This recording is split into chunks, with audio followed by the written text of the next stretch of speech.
Bonsoir.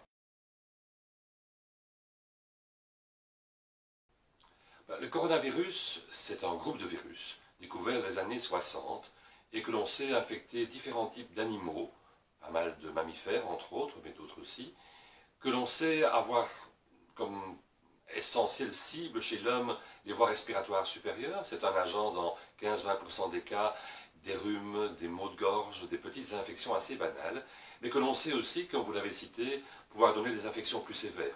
Le SARS, ou SRAS en français, est une infection très sévère des voies respiratoires qui a en 2002, 2003, jusqu'au début 2004, frappé pas mal d'individus, surtout dans le sud-est asiatique, avec une assez forte mortalité, 10-15%. Le MERS est une variante de coronavirus, un point de départ des chameaux au Moyen-Orient et Proche-Orient, qui donne une mortalité dépassant les 30% et qui lui est toujours présent sur le terrain actuellement. Et puis le SARS-CoV-2, qui est l'agent de l'infection qui s'appelle Covid-19, la pathologie qui nous intéresse actuellement. Alors de ce que l'on pense pour l'instant, ce virus est un virus qui est un virus des chauves-souris. D'ailleurs, globalement, les chauves-souris sont vecteurs de pas mal de virus qui peuvent toucher l'homme et entre autres porteurs de coronavirus.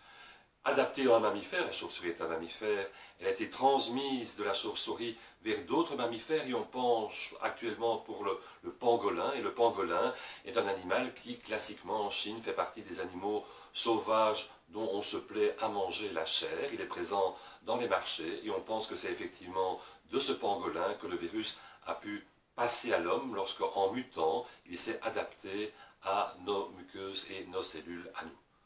Depuis l'infection chez l'humain, quelque part en Chine, on pense vers novembre 2019, il s'est transmis assez rapidement parce que bien adapté à l'homme, très rapidement adapté à l'homme, de personne en personne, dans un pays largement peuplé, et ainsi il a franchi les frontières. Alors, pour la majorité des individus, cette immunisation évite une deuxième infection. Il y a des données qui font penser que pour une minorité, ils peuvent avoir un deuxième épisode infectieux. Je pense qu'il faut partir sur l'idée que c'est une immunisation qui va protéger pendant on ne sait pas combien de temps. Parce que pour le coronavirus, par exemple, des voies respiratoires, c'est 2, 3, 4 ans, pas beaucoup plus. Sera-ce plus dans ce cas-ci? On n'en sait rien pour l'instant, seule la suite des choses nous le montrera. Alors, épidémiologiquement parlant, actuellement l'infection a son point chaud en Europe, on le sait. La Chine a plus ou moins vaincu et maîtrisé la pathologie. Il se passe dans le sud-est asiatique des infections latentes dans différents endroits, dont des situations qui sont mal connues dans certains pays. Mais le hotspot, c'est effectivement l'Europe. Le nouveau hotspot, ce sont les États-Unis. Et on reste encore dans le doute de ce qui va se passer en Amérique du Sud et surtout au niveau de l'Afrique. La différence entre les pays européens, dans les chiffres, est essentiellement liée au mode de détermination, au mode de testing. Certains pays, comme l'Allemagne par exemple, ont adopté un testing très large de leur population et donc ils ont beaucoup de gens positifs qu'ils peuvent isoler et en les isolant, ils évitent ainsi la transmission à des sujets à risque. Ça entraîne donc beaucoup de positifs mais peu de mortalité puisque peu de gens à risque sont infectés. Au contraire, dans d'autres pays qui ont été surpris, l'Italie a été surprise manifestement par un éclatement en une semaine de la pathologie, on se retrouve devant un testing des gens seulement qui sont malades, comme en Belgique d'ailleurs, qui doivent être à l'hôpital, donc on a moins de positifs proportionnellement que ce que l'Allemagne peut avoir, mais malheureusement avec une politique qui n'aboutit pas à au même isolement des gens porteurs du virus, et donc à une transmission potentielle vers les sujets à risque, et donc malheureusement à une certaine surmortalité. Alors la Belgique a adopté une politique très proche de la majorité des pays de par le monde, c'est-à-dire d'isoler la population en général, tout spécialement les personnes à plus haut risque, qu'on sait être des personnes de plus de 60-65 ans, qu'on sait être tous les sujets un peu plus sensibles du fait d'une moins bonne immunité, et elle a adopté ça en faisant un arrêt des structures de production habituelles, un arrêt des activités de groupe au sens large du terme, un arrêt des activités scolaires, en axant les choses, une fois qu'on est ainsi isolé chacun dans ses cellules familiales, sur le lavage des mains et la distance entre les individus pour éviter la transmission de la pathologie.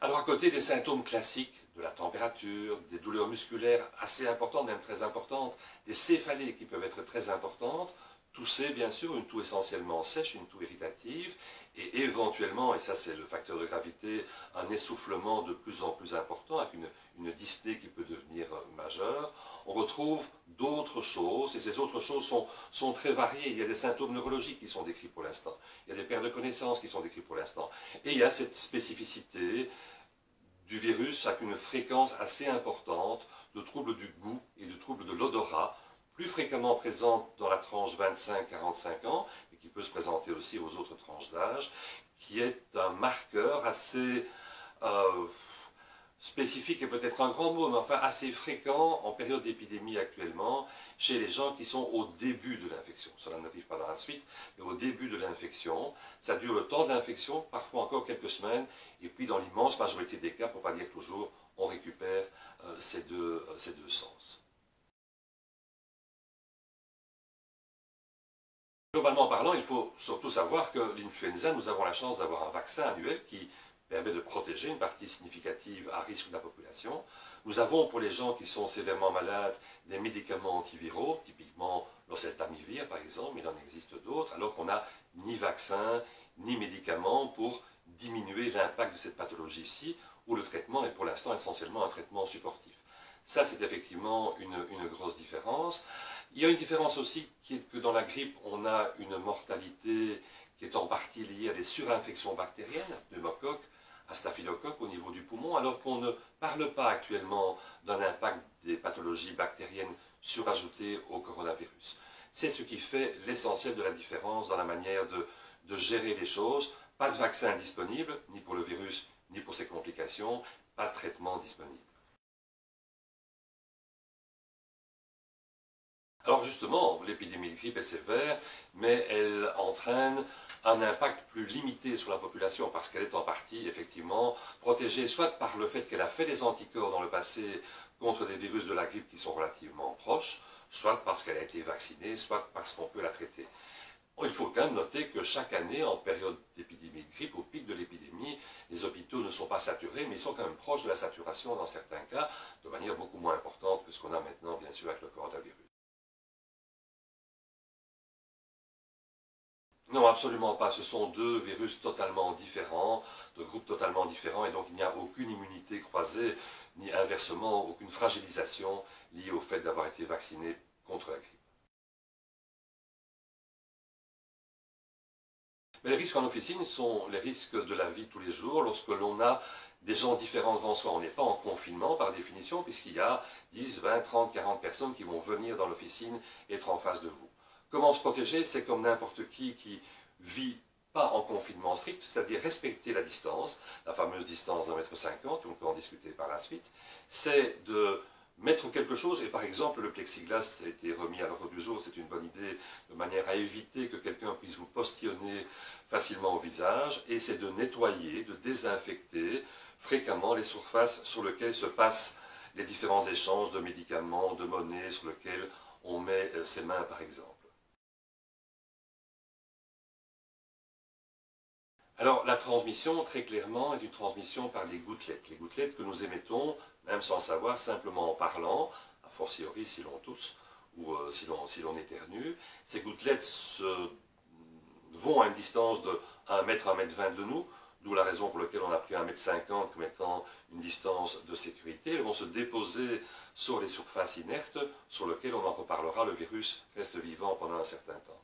Donc, les précautions vont être des précautions de gouttelettes, d'où le fait d'avoir éventuellement un écran, d'où le fait de nettoyer les surfaces du comptoir, du pharmacien, de manière à éviter la... Alors, ce qu'il faut savoir, c'est que le virus persiste sur le papier jusqu'à 24 heures, au sens large du terme, donc il y a un risque théorique de transmission par l'ordonnance. Je pense que simplement se laver les mains, et on peut le faire facilement, ou employer un gel hydroalcoolique après avoir manipulé l'ordonnance suffit largement par rapport à ceci. Et si l'ordonnance est mise par la suite sur le côté, le virus, si virus il y avait dessus, va mourir dans les heures qui vont suivre. Si le pharmacien n'a aucun symptôme, il ne tousse pas, il n'a pas le nez qui coule ou quoi que ce soit, il n'y a pas de raison de prendre de précautions particulières par rapport à une ordonnance magistrale. Si le pharmacien a des doutes sur une infection des voies respiratoires, par exemple, il portera un masque chirurgical de manière à éviter de postillonner vers les substances qu'il emploie et il fera son travail comme d'habitude.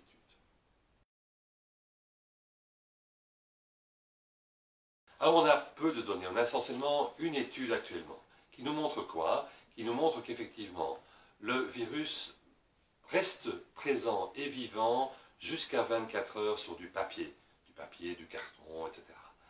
Il reste jusqu'à 2 ou 3 jours sur des structures en bois ou en métal. Il reste moins longtemps sur du cuivre, nous avons peu de cuivre qui nous entoure. Et lorsqu'on l'aérosolise, c'est-à-dire lorsque artificiellement on le pulvérise dans l'air, il peut y rester présent pendant effectivement à peu près 3 heures. Alors ce qu'il faut savoir, c'est que ces techniques d'aérosolisation n'ont pas d'impact sur la vie de tous les jours. Elles n'arrivent que lorsque le patient, par exemple, est intubé, lorsqu'on a des actes extrêmement agressifs qui fait qu'on pulvérise dans l'air des extrêmement fines gouttelettes qui y persistent pendant un certain temps. Ça n'existe pas dans la vie de tous les jours, donc il ne faut pas penser que l'air en lui-même est un vecteur au niveau des pharmacies ou au niveau d'autres commerces. Ça n'a pas d'impact. L'impact, c'est la survie sur les surfaces, par exemple, du comptoir. Le comptoir, soit il est en bois, soit il est en structure plastique. Et les structures plastiques, c'est probablement de l'ordre, effectivement, aussi de 2-3 jours. D'où l'importance de nettoyer régulièrement cela avec un désinfectant classique. On a vu que le virus est sensible à quasiment tous les désinfectants.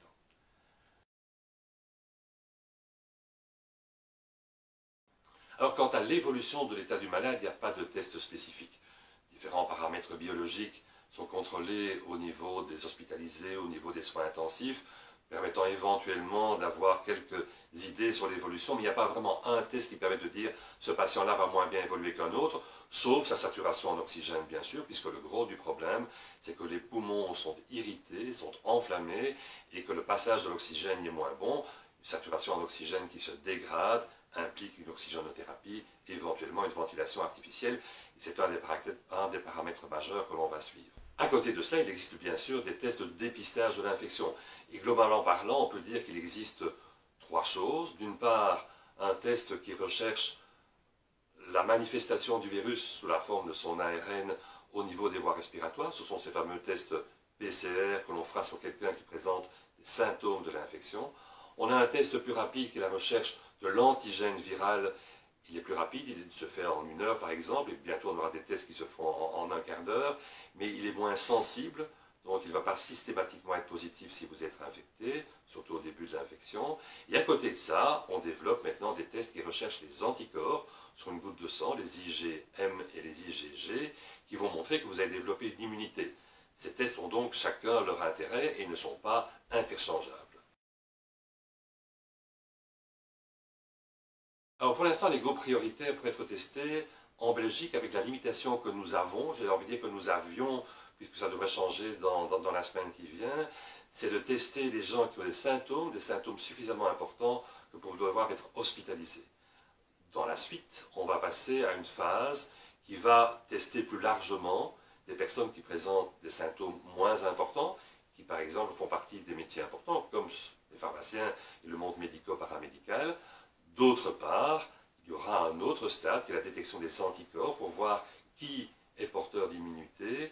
Et là, il faudra encore définir quels groupes de population seront testés. On va certainement tester des gens dans la population générale pour voir si une immunité de cohorte commence à être présente. On va certainement tester les gens du monde médico-paramédical pour voir s'ils sont porteurs d'une immunité, donc ils peuvent continuer à lutter contre la maladie en n'ayant plus de risques. Les pharmaciens y seront-ils inclus ou pas? C'est une politique qui n'a pas encore été décidée actuellement. Pour l'instant, très clairement, les seules personnes qui ont besoin de porter un masque dans le monde extra-hospitalier, ce sont les gens qui sont avec des symptômes respiratoires, que l'on ne teste pas actuellement, qui sont peut-être liés à un autre virus, qui sont peut-être liés au virus du Covid-19, et ces patients-là, on leur conseille de porter un masque chirurgical.